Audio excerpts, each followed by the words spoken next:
No dia 3 de setembro de 2004, o cerco à escola número 1 de Beslan chegou ao fim. Em meio ao caos, alunos, pais e professores, mantidos como reféns, tentaram fugir. Para encerrar a Segunda Guerra da Chechênia, os sequestradores usaram alunos como escudos humanos para atingir seus objetivos. No final, mais de 30 pessoas perderam a vida, muitas delas sendo alunos. No vídeo de hoje, vamos abordar os acontecimentos do cerco à escola de Beslan e as falhas das autoridades em prevenir tanto o ataque quanto a enorme perda de vidas. Talvez seja útil começar com uma breve explicação sobre a situação na Chechênia. Após a dissolução da União Soviética, nacionalistas chechenos buscaram a independência da Federação Russa.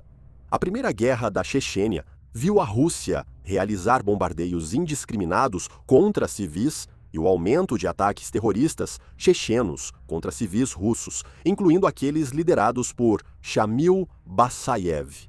Mesmo após a guerra, a região foi assolada por senhores da guerra e extremistas islâmicos, mas a independência parecia ter sido alcançada. Em 1999, em resposta a aparentes ataques terroristas, o exército russo retornou e arrasou a capital da Chechênia, Grozny. As forças chechenas fugiram para as montanhas e começaram uma guerra de guerrilha enquanto ataques terroristas atingiam civis russos. Aviões e locais públicos foram bombardeados enquanto a rebelião separatista virava uma campanha islâmica violenta.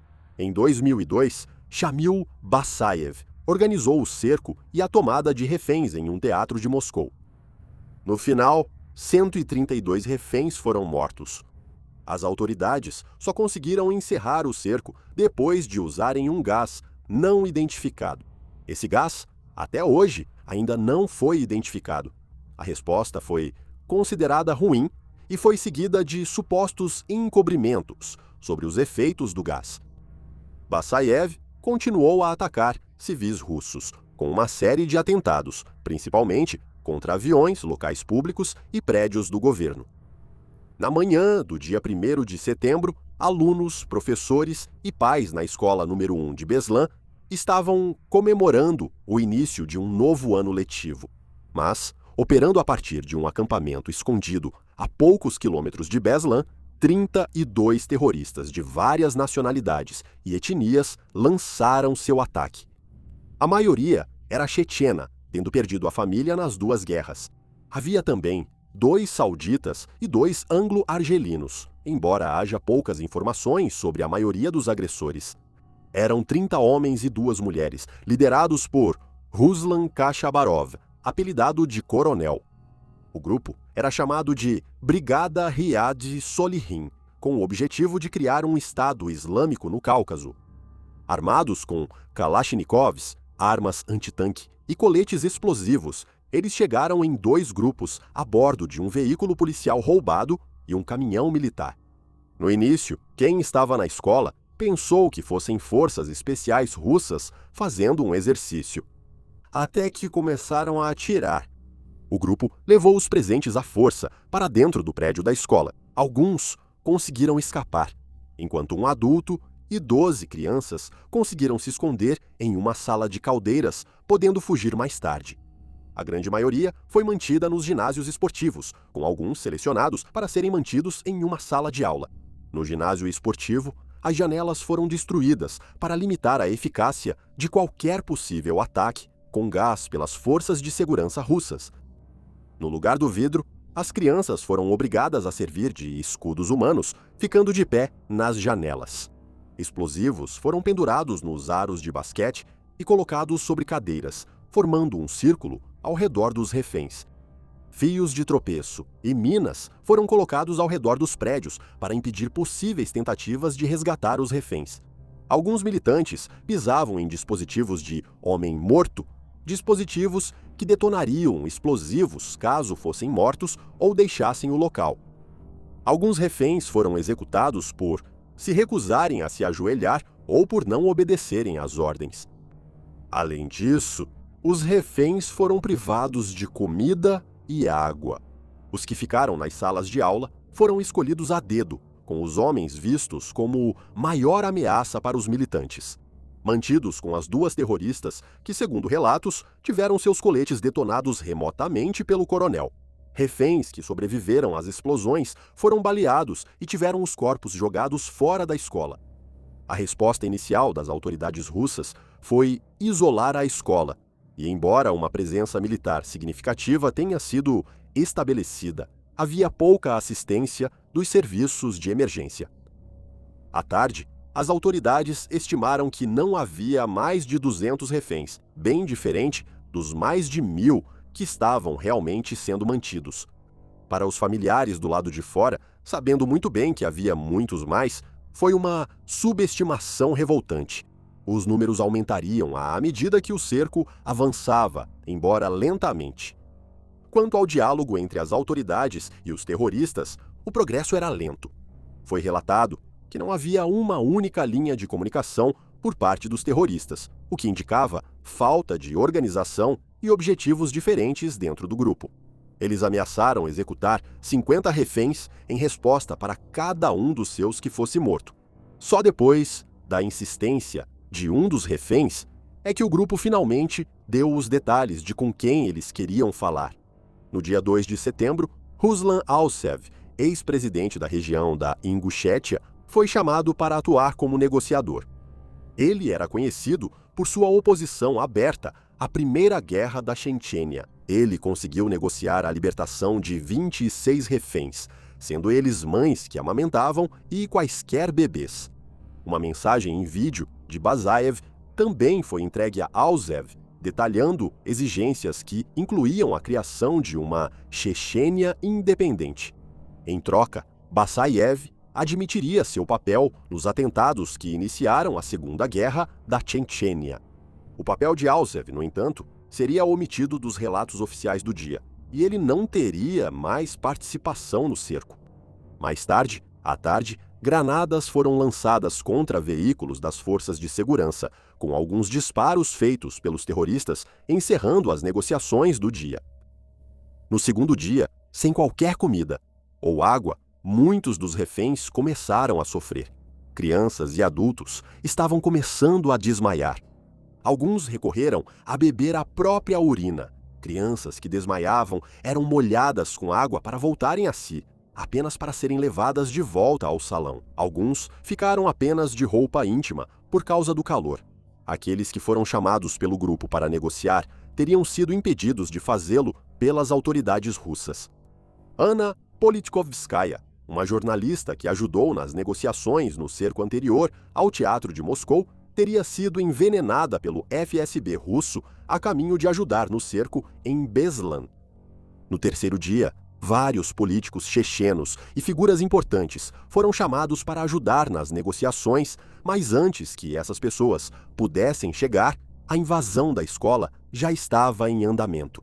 Por volta da 1 da tarde, um acordo permitiu a remoção de alguns corpos fora da escola. Quando os paramédicos chegaram, houve explosões no ginásio esportivo. O telhado do ginásio foi visto em chamas, mas até hoje há uma disputa sobre o que causou o incêndio. Uma teoria sugeriu que um atirador de elite russo matou um terrorista que estava com um dispositivo do tipo homem-morto causando uma explosão. Outra teoria é que um RPG foi disparado contra a escola de fora, causando o incêndio.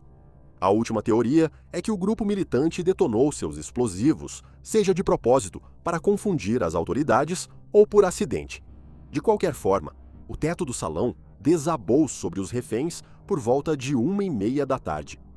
Como resposta, as forças especiais russas abriram uma brecha na parede do salão, criando uma rota de fuga para os reféns. Durante o caos, o grupo terrorista militante começou a atirar nos reféns que tentavam fugir. Relatos mostram que parte das forças especiais russas não estava preparada para a invasão. Alguns nem sequer estavam usando coletes à prova de balas, e mesmo assim tentavam proteger as crianças com seus próprios corpos.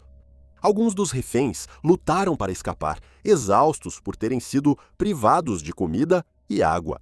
Diante do silêncio da mídia e do medo de uma repetição do cerco ao teatro, muitos moradores pegaram em armas e tentaram participar do resgate.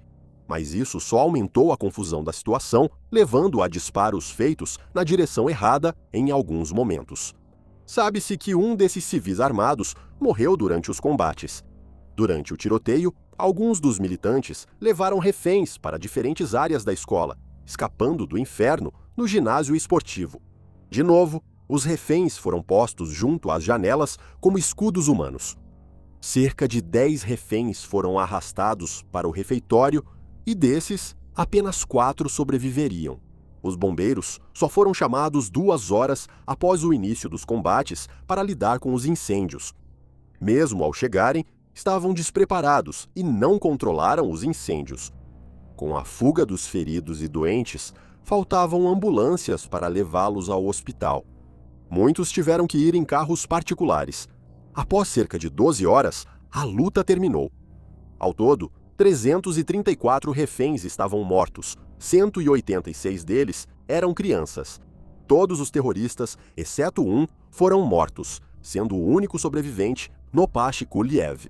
Uma crítica relevante à atuação das autoridades foi o uso excessivo de poder de fogo. Foguetes termobáricos teriam sido disparados, dispositivos que foram descritos como lança-chamas. Esses foguetes retiram o oxigênio de uma área, criam uma onda de pressão e produzem uma bola de fogo. Foi relatado que tanto um helicóptero quanto um tanque dispararam foguetes e projéteis para dentro da escola. Metralhadoras de grosso calibre em veículos blindados de transporte de pessoal também responderam com tiros para dentro da escola. As autoridades russas e o presidente Putin tentaram enquadrar o ataque como parte da guerra global contra o terrorismo, em vez de atribuir o problema aos anos de guerra e instabilidade na Chechênia. Ele foi enquadrado como violência islamista e nada mais. Tentou-se inflar o número de militantes árabes, mas a maioria era da própria região. Putin denunciou a fraqueza dos líderes regionais por permitirem que o ataque acontecesse. Ele retratou o ataque como uma tentativa internacional de enfraquecer a Rússia.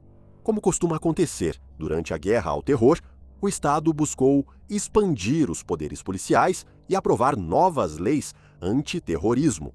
De modo mais amplo, a guerra em curso poderia ser vista não mais como questão de independência da Chechênia, mas como ação legítima de contra-terrorismo. Em 2006, uma investigação interna concluiu que as autoridades russas não cometeram erros durante o cerco e que as forças moderadas dentro da Chechênia eram as culpadas. Para as famílias dos mortos e para os sobreviventes, a narrativa oficial não era aceitável.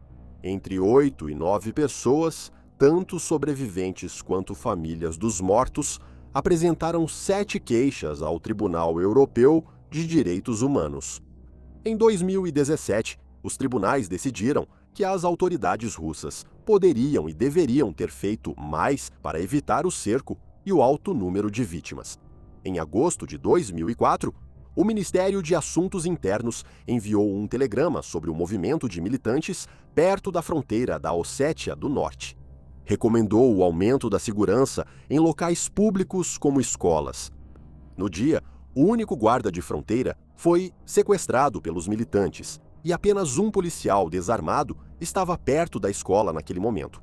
O tribunal concluiu que, na operação de resgate dos reféns, os comandantes da situação, abre aspas, sofreram com a falta de liderança formal, resultando em falhas graves na tomada de decisões e na coordenação com outros órgãos relevantes. O tribunal concluiu que o direito à vida das vítimas foi violado com o uso indiscriminado de armas como canhão de tanque, lançadores de granadas e lança-chamas.